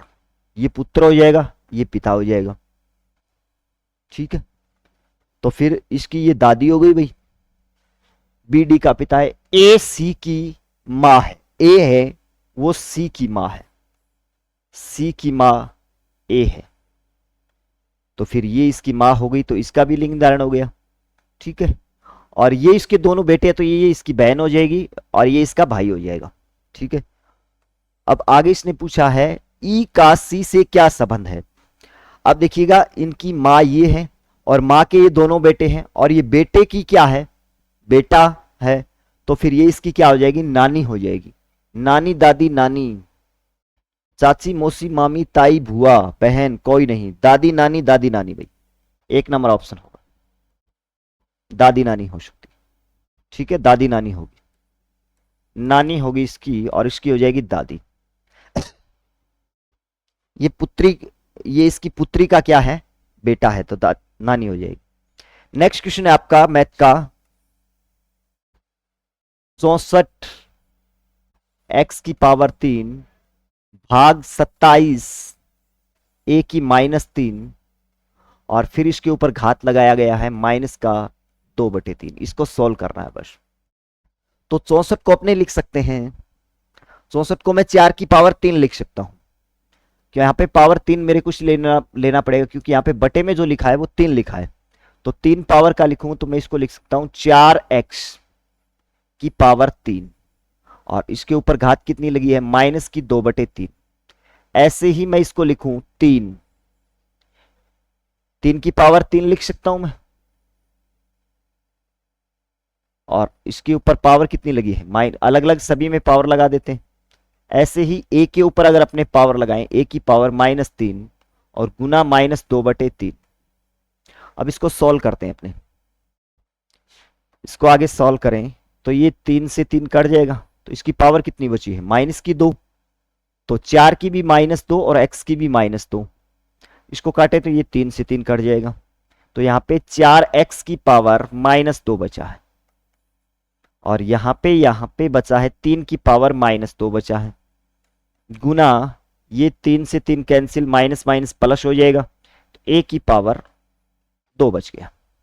इसको आगे सॉल्व करें, अगर घात आपको a की पावर -m दिया गया है तो इसको नीचे लेके जाएंगे तो क्या हो जाएगा, प्लस का हो जाएगा, तो इसको नीचे लेके जाते हैं तो ये प्लस का हो जाएगा, तो ये हो जाएगा 1/4 की पावर x, इसकी पावर 2 और a की पावर 2 लिख देते हैं, और ये ऊपर जाएगा तो 3 की पावर 2 हो जाएगा, 3 की पावर 2 का मान 9, 16 x² a²। ऐसा कोई अपने पास पद है, 1 नंबर ऑप्शन दे रखा है इसका, 1 नंबर हो जाएगा। नेक्स्ट क्वेश्चन है, यदि ax² plus bx plus c बराबर 0 x सर्वसमीका है, तो x एक सर्वसमीका की बात कर रहा है, किसकी बात कर रहा है, सर्वसमीका में सभी मान संतुष्ट करने चाहिए, और मान संतुष्ट करेंगे तो इसके बराबर 0 आना चाहिए, तो 0 मैं किससे प्राप्त कर सकता हूं, c बराबर 0 रखूंगा, जैसे पहले ऑप्शन इससे करेंगे तो 0 नहीं आ पाएगा, c बराबर 0 रखेंगे तो ये 0 हो जाएगा, x बराबर 0 रखेंगे तो ये और ये 0 हो जाएगा अभी, लेकिन x की वैल्यू इसने 2 दे रखी है तो इससे 0 नहीं हो पाएगा, तो ये ऑप्शन कट कर देंगे, इससे भी 0 नहीं हो पाएगा। अगर मैं a b से तीनों 0 रख देता हूं, a बराबर भी 0 रख दूं, b बराबर भी 0 रख दूं, c बराबर भी 0 रखने पर सर्वसमीका संतुष्ट करेगी, ठीक है, तो ये हो जाएगा अपना डी नंबर ऑप्शन, सिंपल सा क्वेश्चन है। नेक्स्ट अगला क्वेश्चन, यदि x की घात 4 माइनस y की घात 4 को x माइनस y से भाग दे तो भागफल और शेषफल क्रमशः होंगे। इसमें भागफल और शेषफल निकालना है अपने को, x की पावर 4 माइनस y की पावर 4, इसको भाग देना है अपने को x माइनस y से। अब भाग देने का तरीका अपना ये भी है कि x की पावर 4 माइनस y की पावर 4, इसको भाग दें अपने x माइनस y से, इससे करेंगे थोड़ा लेंथी हो जाएगा। अब अपने को पता है कि ये एक बार प्लस में एक बार माइनस के इनके ऊपर घात 4 लगे, इसके ऊपर भी 4 घात लगी है, तो a² माइनस b² पता है, एक बार प्लस में लिखा जाएगा, एक बार माइनस में लिखा जाएगा, तो मैं x की पावर 2 प्लस y की पावर 2 लिख सकता हूं इसको, और x² माइनस y² ये भी लिख सकता हूं मैं इसको, x माइनस y हो जाएगा। अब इसको वापिस एक बार प्लस माइनस में लिख सकता हूं, तो x² प्लस y² और x plus y, x minus y, इसको डिवाइड करना है x माइनस y से, ये इससे कैंसिल हो जाएगा, तो शेषफल तो अपना 0 आ जाएगा। अब ये पद ऐसे नहीं दिया गया तो फिर x से इसको गुना करते हैं, x से गुना करोगे तो x की क्यूब प्लस x का इससे y से गुना करोगे तो x y² प्लस फिर y का इससे करोगे तो x² y और y³ ये प्राप्त हो जाएगा अपने पास, तो x³ x² ये मिल गया। शेषफल क्या होगा, 0 होगा, शेषफल कुछ भी नहीं प्राप्त हो रहा है, भाग पूरा पूरा जा रहा है, तो शेषफल 0, 1 नंबर ऑप्शन होगा इसका, 1 नंबर ऑप्शन इसका राइट आंसर होगा। नेक्स्ट अगला क्वेश्चन देखें अपने, अगला क्वेश्चन आपका आयतन का क्वेश्चन है, 3D का क्वेश्चन है। एक बेलनाकार खंबे के वक्र पृष्ठीय क्षेत्रफल, वक्र पृष्ठीय क्षेत्रफल तो 2 पाई आर एच का मान दे रखा है 264 मीटर स्क्वायर, और इसका आयतन दे रखा है तो आयतन पाई आर स्क्वायर एच, इसका मान दे रखा है 1848 मीटर क्यूब। अब इसको इससे डिवाइड कर दे अपने, पाई आर स्क्वायर एच को अगर अपने 2 पाई आर एच से डिवाइड करते हैं तो ये हो जाएगा 1848 264। अब इसमें से जो कट रहा है वो काट दो और अपने पास कोई मान आ जाएगा, पाई से पाई कैंसिल हो जाएगा, एच से एच, एक आर से ये आर कैंसिल हो जाएगा, आर बटे 2 बचेगा, इसको 2 से काट देते हैं 132, और आर का मान अपने पास प्राप्त हो जाएगा। 132 से डिवाइड करें तो एक बार जाएगा और 4 दूआ 8, 4 बार जाएगा। आर का मान आ गया 14 मीटर। अब आर का मान अपने से किसका मान पूछा है, इसकी ऊंचाई कितनी है, ऊंचाई पूछी है, एच का मान पूछा है। अब एच का मान निकालने के लिए पहली समीकरण में रख दें या दूसरी में, 2 पाई आर एस, 2 पाई का मान 22/7, आर का मान 14 गुना एच का मान बराबर अपने पास है 264। 7 दूआ 14, 2 से काटोगे 132, फिर 2 से काटोगे 66, 22 दिया 66, 3 बार। एच का मान कितना आएगा, 3 मीटर। बी ऑप्शन होगा इसका। नेक्स्ट अगला क्वेश्चन, मुद्रित लिपियों से प्राप्त आंकड़ों से जाना जाता है। मुद्रित लिपियों से जो प्राप्त आंकड़े हैं उसको द्वितीयक आंकड़े के नाम से जाना जाता है, द्वितीयक आंकड़े। बी ऑप्शन होगा इसका। निम्नलिखित में से कौन सा कथन सही है, इसमें से कौन सा कथन सही है, सही कथन देखना है अपने को। बहुलक सीमांत आंकड़ों से प्रभावित होता है, बहुलक सीमांत आंकड़ों से प्रभावित नहीं होता है, बहुलक में बारंबारता से प्रभावित होता है। मादिका का मान आवर्ती चित्र से प्राप्त, तो ये मादिका का मान आवर्ती चित्र से प्राप्त हो सकता है, नहीं आवर्ती चित्र से नहीं प्राप्त कर सकते। बहुलक का मान सभी आंकड़ों पर निर्भर करता है, नहीं सभी आंकड़ों पर नहीं निर्भर करता है, ठीक है, नहीं करता है, ठीक है। उपयुक्त सभी तो नहीं हो सकते, सी ऑप्शन होगा इसका। बहुलक का मान है वो सभी आंकड़ों पर निर्भर नहीं करता है, बारंबारता कितनी बार है ये निर्भर करता है। दो धनात्मक संख्याओं x और y का समांतर माध्य 29.5 यदि एक तीसरी संख्या 2 को भी सम्मिलित किया जाता है तो संयुक्त समांतर माध्य 20.5 हो जाता है। एक तीसरी संख्या 2 नहीं, ये z है, z को भी सम्मिलित किया जाता है। x प्लस y बटे 2 बराबर अपने पास दे रखा है 29.5, ये इधर जाएगा तो x प्लस वाई का योग हो जाएगा 29 तो 58 और एक 59, ये 59 हो जाएगा। और x plus Y plus Z बटे 3, इनका मान दे रखा है 20.5, 3 से इसको करें तो x plus Y plus Z 20 दिया 60, 61.5 2। अब इसमें से x y का मान घटा दे तो अपने पास z आ जाएगा 61.5 माइनस 59 2.5, इसका मान होगा 2.5, सी ऑप्शन होगा इसका। जो राइट आंसर आएगा वो सी ऑप्शन हो जाएगा। नेक्स्ट क्वेश्चन है, एक परीक्षा में 10 छात्रों की निम्नलिखित प्राप्त की मादिका है। मादिका के लिए, मादिका ज्ञात करने के लिए अपने आरोही या अवरोही क्रम में इनको सजाते हैं, तो इनको आरोही क्रम में लिख देते हैं। आरोही क्रम क्या हो जाएगा, सबसे छोटा मान क्या है इसमें 14 11, सबसे छोटा मान 11, उसके बाद में 12, 12 के बाद में 14, तो 11 12 14, 13 भी है क्या बीच में, नहीं है, 14 उसके बाद में 18, 18 के बाद में देखिए 18 19 20 22, 22 के बाद में है 26, 26 के बाद में है 30 और 30 के बाद में है 32, 32 35 41, 32 35 41। अब देखिएगा 10 छात्रों की संख्या क्या है, 10, n का मान क्या है, एक सम संख्या है, सम संख्या है, तो इनकी मादिका जो होगी वो हो जाएगी n बटे 2वां पद और प्लस n बटे 2 प्लस 1वां पद बटे 2, या फिर सीधा सा है 10 पद हैं, 5 एक साइड छोड़ देते हैं, 5 एक साइड छोड़ देते हैं और बीच वाला पद देख लो, बस सूत्र वगैरह रखने की आवश्यकता नहीं है। 1 2 3 4 5, 5 तक की ये आ गई और 1 2 3 4 5, 5 तक की ये आ गई।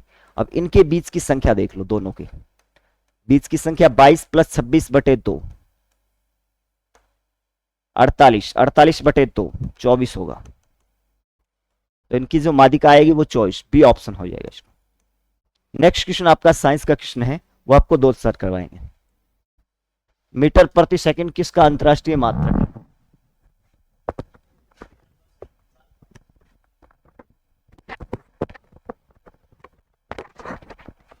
नमस्कार, सभी का स्वागत अभिनंदन है। मॉडल नंबर 5 पे हम आ चुके हैं और साइंस के क्वेश्चन से शुरुआत करने जा रहे हैं। स्क्रीन पे आपके क्वेश्चन आ चुका है। क्या कह रहा है क्वेश्चन कि मीटर प्रति सेकंड किसका अंतरराष्ट्रीय मात्रक है, यानी कि एसआई मात्रक की बात कर रहा है। ये आपको बताना है किसका, मीटर प्रति सेकंड। देखिए समय का ये होता है अपना सेकंड, भार का मात्रक क्या होता है किलोग्राम, चाल का मात्रक क्या होता है मीटर प्रति सेकंड, दूरी का मात्रक क्या होता है, दूरी को किस में मापते हैं किलोमीटर में। तो ये 4 ऑप्शन थे, तो किसका मात्रक हो जाएगा मीटर प्रति सेकंड, चाल का मात्रक, यानी सी नंबर ऑप्शन है वो बिल्कुल राइट हो जाएगा। नेक्स्ट देखिए दाब का मात्रक। देखिए न्यूटन किसका मात्रक होता है, बल का मात्रक क्या होता है आपके न्यूटन होता है। मीटर प्रति सेकंड अभी हमने पढ़ा किसका मात्रक होता है, चाल का मात्रक होता है।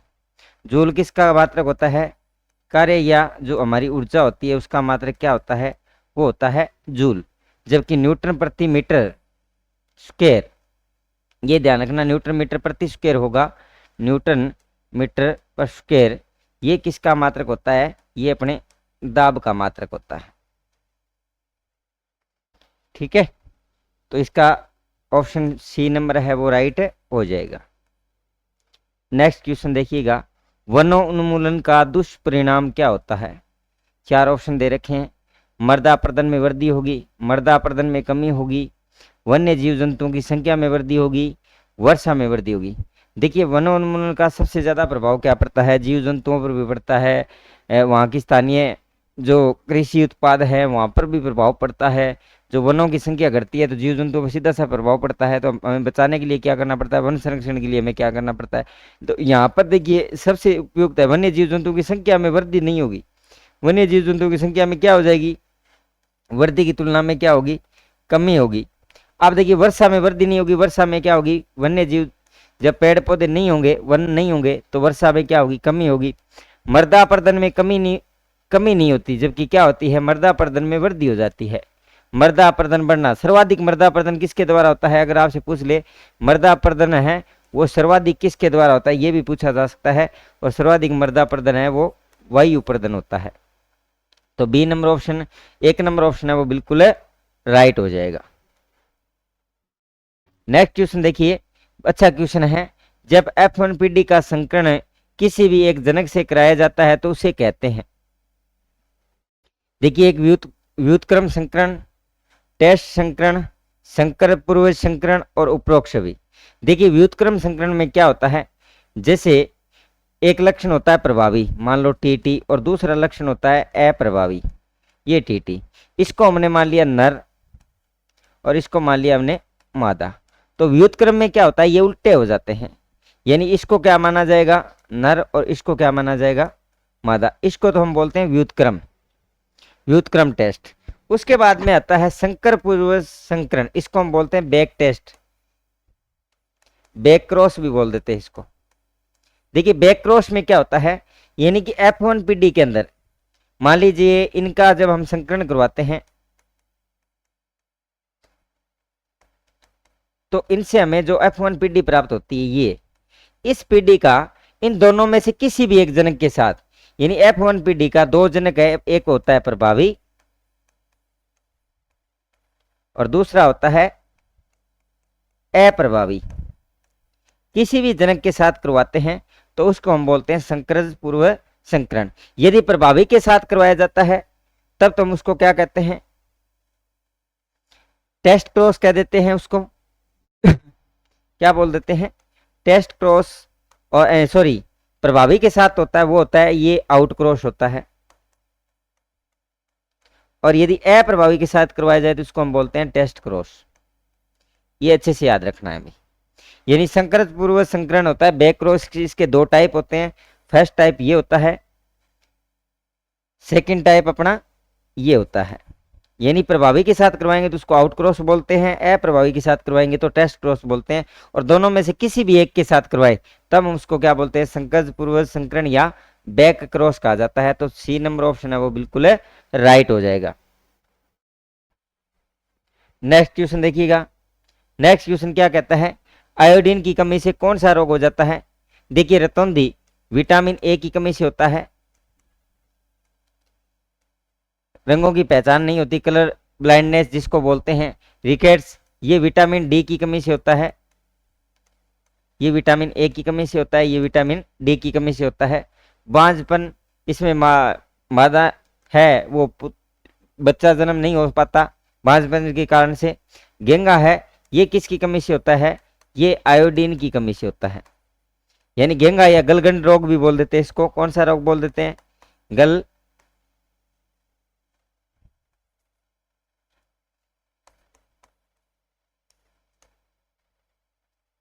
गंगा या गलगंड रोग बोल देते हैं इसको।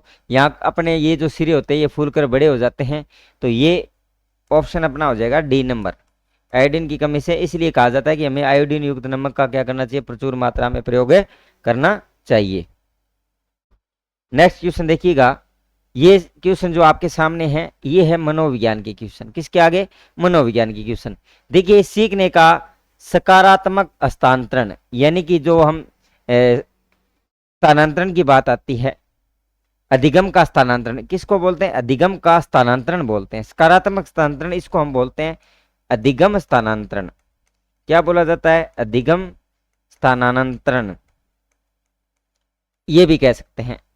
अधिगम स्थानांतरण की बात आती है तो ये कहता है जब सकारात्मक यानी पॉजिटिव को अधिकतम करने के लिए शिक्षक को क्या करना चाहिए, यानी स्थानांतरण को आपको क्या करना है, पॉजिटिव करना है। तो एक शिक्षक होने के नाते आपको क्या करना है, तो देखिएगा एक शिक्षक होने के नाते हमें चर्चा का उपयोग, जितनी ज्यादा हम चर्चा करेंगे उतना ही ज्यादा क्या होगा, स्थानांतरण है वो हस्तांतरण है सकारात्मक होगा। दूसरा, सुनिश्चित करेगी सामान्य सिद्धांत समझ में आ गए हुए। जब तक सिद्धांत समझ में नहीं आएंगे तो स्थानांतरण जो आप कर रहे हो या हस्तांतरण जो आप कर रहे हो वो तब तक प्रभावी नहीं हो सकता। तो समझ में आ गए हैं, सही बात है। अनुक्रमिक कार्यों में निपुणता, अनुक्रमिक कार्यों में निपुणता, देखिए जो कार्य कर रहे हैं क्रमवाइज जो कार्य हो रहे हैं उन कार्यों में जब तक निपुणता नहीं आती तब तक अधिगम, सही बात है। मौलिक कार्यों के साथ सीमित अनुभव प्रदान करना, यह भी बिल्कुल सही है। तो क्या करना होगा एक शिक्षक को, देखिए एकल प्रकार के उदाहरण, एकल प्रकार के उदाहरण नहीं बल्कि एकाधिक उदाहरण देने चाहिए, एकाधिक उदाहरण देने चाहिए। केवल एक उदाहरण प्रस्तुत करने से अधिगम स्थानांतरण है वो प्रभावी नहीं होता, बल्कि एक से अधिक उदाहरण हमें प्रस्तुत करने चाहिए। तो ए नंबर ऑप्शन है, A B C D E, इसमें से देखिएगा कौन से अपने सही हो जाएंगे। अनुक्रमिक कार्यों में निपुणता ये सही है, अनुक्रमिक कार्यों में निपुणता सही है। एकल प्रकार के मौलिक कार्यों के साथ सीमित है, ये देखना। तो यहां पर जब हम कहते हैं मौलिक कार्यों के साथ सीमित अनुभव, ये देखना सीमित नहीं, जबकि यहां पर क्या होना चाहिए, व्यापक होना चाहिए। सीमित अनुभव नहीं बल्कि कैसे अनुभव साझा करने चाहिए, हमें व्यापक अनुभव साझा करना चाहिए। तो एक तो अपने ये हो गया रॉन्ग और एक अपने रॉन्ग हो गया, यानी डी ई और रॉन्ग हो गए। तो यहाँ पर ई है इसलिए गलत हो जाएगा, इसमें डी ए ये भी गलत हो जाएगा, इसमें डी ए गलत हो जाएगा। तो अपना ऑप्शन क्या हो जाएगा, 3 नंबर ऑप्शन है वो बिल्कुल राइट हो जाएगा, यानी सी नंबर ऑप्शन है वो बिल्कुल राइट हो जाएगा। एक तो व्यापक, सीमित की जगह क्या होना चाहिए, व्यापक होना चाहिए। एकल की जगह क्या होना चाहिए, एकाधिक उदाहरणों को प्रस्तुत करना चाहिए। चलिए नेक्स्ट क्वेश्चन देखिए, जब कोई बालक अपनी लापरवाही के कारण स्कूल देर से पहुंचता है तो वह खुद को दोषी मानने के बजाय रास्ते में पड़ने वाली भीड़ को दोषी मानता है। इस प्रकार के समायोजन तंत्र को क्या कहते हैं। बाधा निराकरण, यानी जब कोई कार्य करते हैं, जब आप किसी कार्य को करते हैं उस कार्य के अंदर कोई बाधा आती है और उस बाधा को दूर करना क्या कहलाता है, बाधा निराकरण। ये समायोजन का एक रक्षा तंत्र है। दूसरा है औचित्य स्थापना, यानी कि ये क्या कहलाता है, थोपना। थोपना या अपना क्या होता है, अपना दोष दूसरों पर निकालना, अपना दोष दूसरों पर निकालना। यानी कि कहने का मतलब है नाच न जाने आंगन टेढ़ा, नींबू मीठे हैं अंगूर खट्टे हैं, इस तरह की बातें करना। और शोधन का मतलब होता है चेंज कर देना। शोधन में जैसे कोई लड़ाकू है, लड़ाकू व्यक्ति का क्या करना, कुश्ती करना, यानी अपने मार्ग को परिशोधित कर लेते हैं। तारतम्य स्थापित करने का मतलब होता है आइडेंटिफिकेशन, दूसरे के अनुरूप, दूसरों के कार्यों के अनुरूप व्यवहार करना, या अपने अस्वीकार्य व्यवहार को स्वीकार्य कार्य में बदल देना, वो क्या कहलाता है, आइडेंटिफिकेशन यानी तारतम्य स्थापन कहलाता है। तो वो क्या कर रहा है, अपना दोष दूसरों को दे रहा है, भीड़ को दे रहा है, स्वयं को नहीं देकर कहता है कि वहां भीड़ थी इसलिए मैं विद्यालय में नहीं पहुंच पाया। थोपना या अपना दोष दूसरों पर निकालना क्या कहलाता है, औचित्य स्थापन कहलाता है। इसलिए बी नंबर ऑप्शन बिल्कुल राइट हो जाएगा, क्योंकि समायोजन हमारा जो फर्स्ट पेपर है उसके अंदर शिक्षा मनोविज्ञान की प्रकृति, समायोजन और संवेगात्मक बुद्धि, ये 3-4 टॉपिक सबसे ज्यादा दिए हुए हैं और नए इस प्रकार पहली बार जुड़े हैं, तो यहां से प्रश्न आने के चांसेस सबसे ज्यादा रहेंगे। नेक्स्ट क्वेश्चन देखिए, निम्नलिखित में से शिक्षा मनोविज्ञान का कौन सा क्षेत्र सामाजिक प्रक्रिया के अंतर्गत वर्गीकृत नहीं है, यानी कि सामाजिक प्रक्रिया में क्या चीजें नहीं आती, खेल, खेल के द्वारा सामाजिक भावना बढ़ती है, खेल खेल के माध्यम से बच्चे सीखते हैं तो सामाजिकरण होता है, सहयोग की भावना होती है, एक दूसरे के साथ अनुभव साझा करते हैं, अनुकरण यानी देखकर सीखना, समाज के अंदर जो नियम कानून संस्कृति हमारी होती है उसके अनुसार हम उनको देखकर उसी प्रकार कार्य करते हैं, वो भी सामाजिकरण का गुण होता है। आत्म भाव एक पाठ्य सहगामी क्रिया, यानी कि पढ़ने के साथ साथ खेल कूद, मनोरंजन, है ना, बाल सभाएं या विभिन्न प्रकार की अंतराक्षरी प्रतियोगिताएं जो विद्यालय में करवाई जाती है, किसी स्थान पर इस प्रकार के प्रोग्राम करवाए जाते हैं, तो वो सामाजिकरण में भूमिका निभाते हैं। लेकिन आत्म भाव क्या है, एक संज्ञानात्मक प्रक्रिया है। किस प्रकार की प्रक्रिया है, एक संज्ञानात्मक प्रक्रिया है, स्वयं के बारे में जानना आत्म भाव कहलाता है। किसके बारे में, स्वयं के बारे में। तो सी नंबर ऑप्शन बिल्कुल राइट हो जाएगा, ये इसके अंदर कौन सा सम्मिलित नहीं है। नेक्स्ट देखिए, किशोरावस्था के दौरान भावनात्मकता बढ़ने के निम्नलिखित में से कौन सा कारण नहीं है, भावनात्मकता किसके कारण से नहीं बढ़ती, मित्र एवं परिवार के सदस्यों के साथ द्वंद्व होगा तो भावनात्मकता बढ़ने का सबसे बड़ा कारण है। द्वंद्व, एक दूसरे के साथ द्वंद्व होगा, सदस्यों के साथ तालमेल नहीं होगा तो भावनात्मकता बढ़ती है, यानी भावनात्मक विकास है वो बढ़, उसका इफेक्ट पड़ेगा। सामाजिक अपेक्षाएं जब हम किसी व्यक्ति के बारे में या किसी छात्र से हम बहुत सारी अपेक्षाएं करते हैं तब भी उसमें भावनात्मकता बढ़ जाती है। समान लिंग के सदस्यों के साथ समायोजन में कठिनाई और व्यावसायिक समस्याएं भी भावनात्मकता को बढ़ाती है। लेकिन सबसे कम किसका प्रभाव पड़ता है, इन चारों का प्रभाव पड़ता है। समान लिंग के सदस्यों के साथ समायोजन में भावनात्मकता का विकास का बिल्कुल नामात्र का प्रभाव पड़ता है। इसलिए इस ऑप्शन का राइट आंसर क्या हो जाएगा, 3 नंबर ऑप्शन है वो बिल्कुल राइट हो जाएगा। यानी समान लिंग के सदस्यों के साथ समायोजन करने में अगर कठिनाई होती है तो भावनात्मकता का विकास इतना ज्यादा प्रभावित नहीं होता, यानी कारण नहीं माना जाता। नेक्स्ट क्वेश्चन देखिएगा, निम्नलिखित में से कौन सा विकल्प शिक्षा मनोविज्ञान की उपयोगिता से संबंधित नहीं है, यानी इन विकल्पों में से ऐसा कौन सा विकल्प है जो शिक्षा मनोविज्ञान की उपयोगिता में समूह गति को समझने में सहायक, पाठ्यक्रम के निर्माण में सहायक, कक्षा में शैक्षिक वातावरण उत्पन्न करने में सहायक, विज्ञान की तरह अपने नियमों और सिद्धांतों का उपयोग विषयनिष्ठ ढंग से करने में सहायक। देखिए, मनोविज्ञान है समूह गति को समझने में सहायक होता है। शिक्षा मनोविज्ञान व्यक्तिगत भिन्नता समूह के साथ समायोजन में या उनको समझने में, समूह गति की भिन्नता को समझने में सहायक होता है, बिल्कुल राइट है। पाठ्यक्रम के निर्माण में भी, वर्तमान में जो पाठ्यक्रम का निर्माण हो रहा है बच्चों को देखकर बच्चों के व्यवहार के अनुसार व्यवहारात्मक विज्ञान है, इसलिए इसमें भी सहायक होता है। कक्षा के शैक्षिक वातावरण उत्पन्न करने में, यानी कि कक्षा के शैक्षिक वातावरण को प्रभावी बनाने में भी शिक्षा मनोविज्ञान उपयोगी है। लेकिन देखिए, विज्ञान की तरह अपने नियम और सिद्धांतों का उपयोग विषयनिष्ठ ढंग से करने में यह सहायक नहीं होता, बल्कि वस्तुनिष्ठ ढंग से कर सकते हैं। यहाँ विज्ञान की तरह अपने नियम और सिद्धांतों को ये उपयोग विषयनिष्ठ ढंग से करने में सहायक, ये बात क्या हो जाएगी, गलत हो जाएगी। यानी कि इसका ऑप्शन नंबर डी है वो राइट हो जाएगा। उपयोगिता कौन सी नहीं है, विज्ञान की तरह अपने नियम और सिद्धांतों का उपयोग विषयनिष्ठ ढंग से करने में सहायक।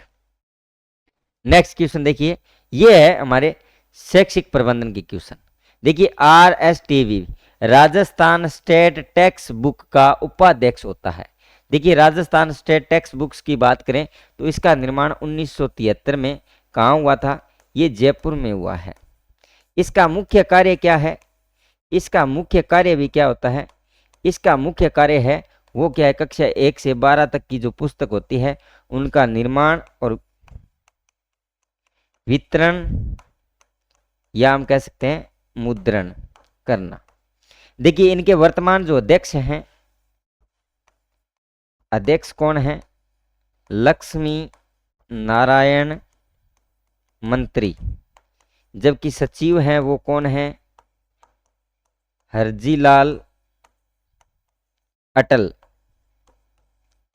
और जो इसका उपाध्यक्ष होता है वो क्या होता है? शासन सचिव। जो शिक्षा विभाग का जो शासन सचिव होता है वो इसका हमेशा क्या होता है? उपाध्यक्ष होता है। शासन सचिव हमेशा क्या होता है? उपाध्यक्ष होता है। भी इस चीज को आप अच्छे से ध्यान कर लेना। शिक्षा विभाग जो है, शिक्षा विभाग का जो शासन सचिव है वो हमेशा इसका क्या होता है? उपाध्यक्ष होता है। तो 1 नंबर ऑप्शन है वो बिल्कुल राइट हो जाएगा। नेक्स्ट देखिएगा, स्टेट ओपन स्कूल के बारे में गलत कथन क्या है?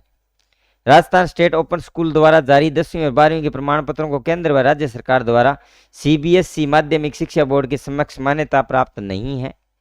देखिए राजस्थान स्टेट ओपन 2005 में इसकी शुरुआत हुई थी। किस पाठ्यक्रम की सरलता 2005 से इसकी शुरुआत मानी जाती है।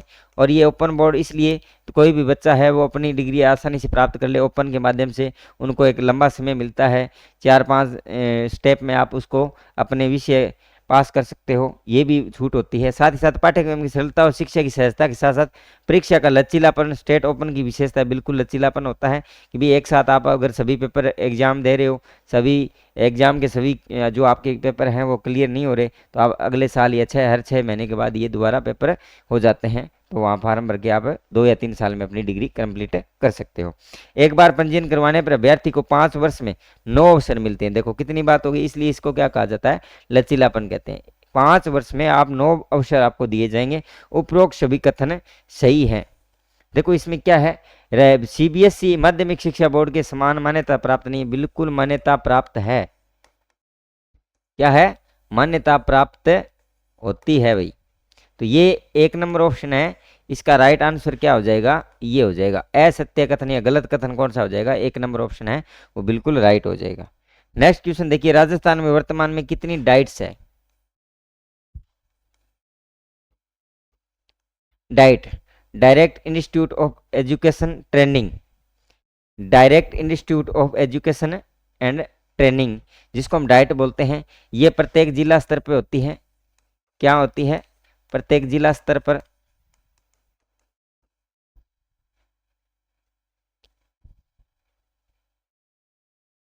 ठीक है।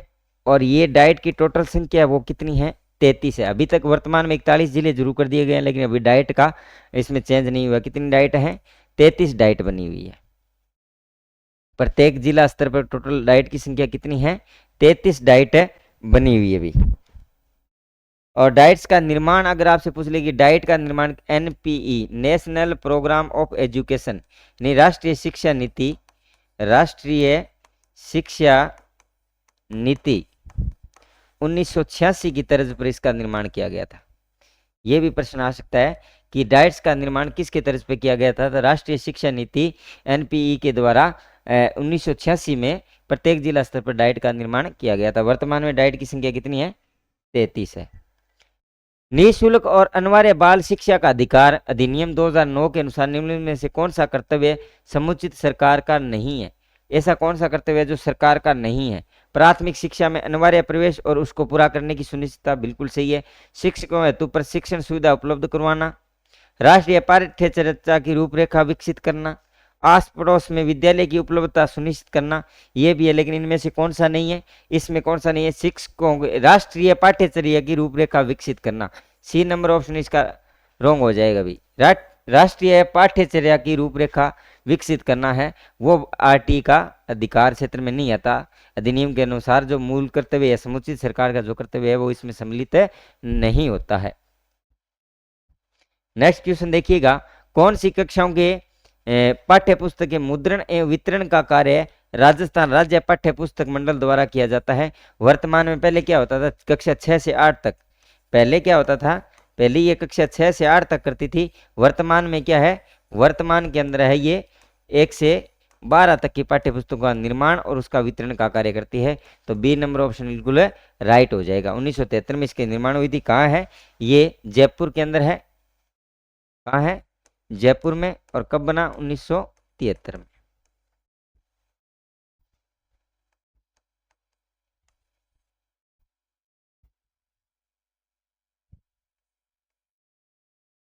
ठीक है, नेक्स्ट क्वेश्चन देखो। नेक्स्ट क्वेश्चन क्या कह रहा है? देखिए, शैक्षिक प्रबंधन के कार्यों में सम्मिलित होता है। एक अच्छे शैक्षिक प्रबंधन के अंदर क्या है?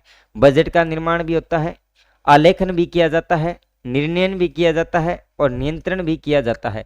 निम्नलिखित विकल्पों में से सही उत्तर चुनना है। देखिए, एक शैक्षिक प्रबंधन की बात करें, शैक्षिक प्रबंधन का कार्य है नियोजन करना, उस पर नियंत्रण करना, उसका अभिलेख या रिकॉर्ड रखना, बजट निर्माण करना।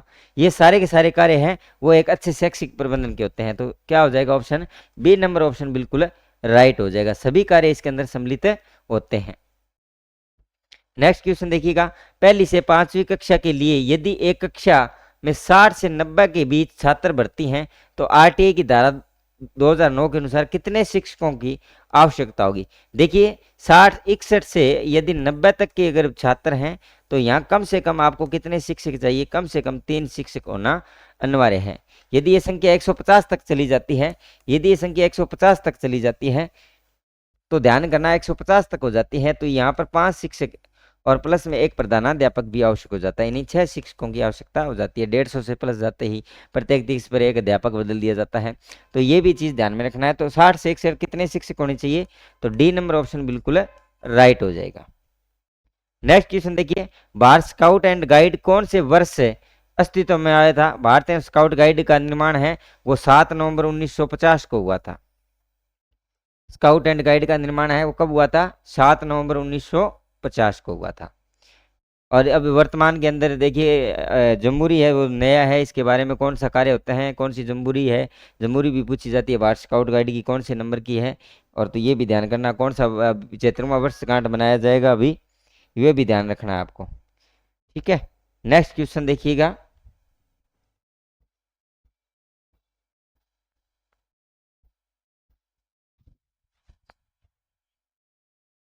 तो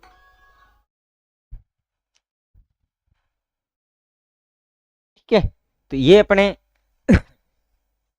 कोई मिस प्रिंट रह गया क्या? एक सेकेंड,